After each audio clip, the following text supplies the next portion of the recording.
Bro, iPhone 15 hari ni punya pas drop gila. 0% interest, 3 bulan je. Di wallet pun ada cashback bro.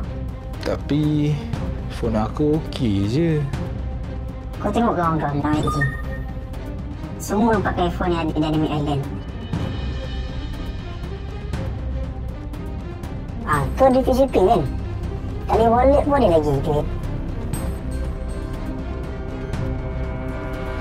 Alah, 50 sebulan je kan? Boleh kot. Iya.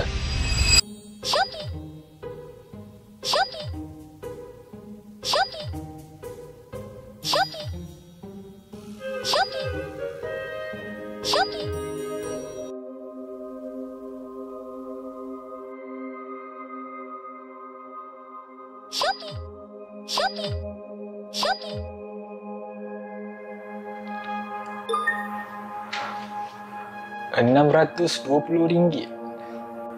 Duit gaji aku masuk minggu depan. Duit belanja aku pun dah tak ada dah ni. Macam mana aku nak survive?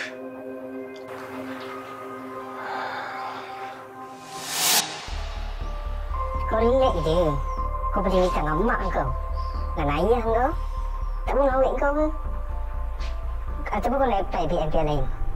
Lagi banyak kau beli barang, lagi syok hidup kau.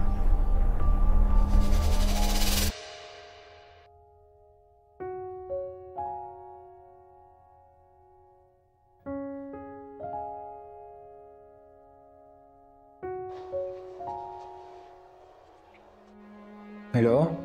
Hello? Mak? Ha, ya? Ngah nak pinjam duit sikit boleh tak? Dalam RM600 macam tu.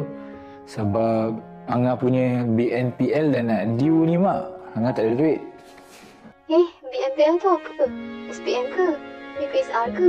Mak tak faham lah. Tak ada lah mak. BNPL tu ni lah. Yang Angah duk beli-beli barang apa semua tu. Tu lah. Bayar guna BNPL tu lah. Kau bayarlah sendiri.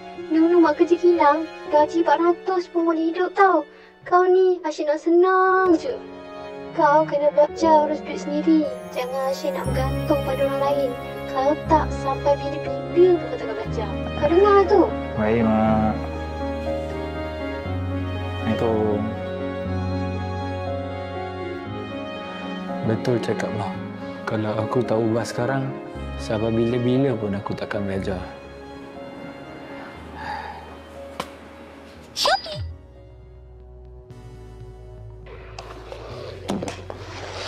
Korang nampak tak perangkap ni? BNPL ni memanglah nampak mudah dan menarik. Tapi dalam masa yang sama, ia juga merupakan satu perangkap. Tengok macam aku. Aku ni beli barang yang aku tak gunakan sangat pun sebenarnya. Tapi sekarang, aku terperangkap dalam hutang yang aku sendiri tak mampu nak bayar. Jangan spoil.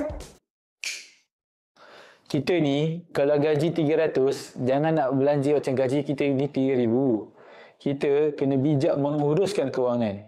Kalau tak, sampai bila-bila kita akan terperangkap dalam hutang yang kita sendiri tak mampu nak bayar.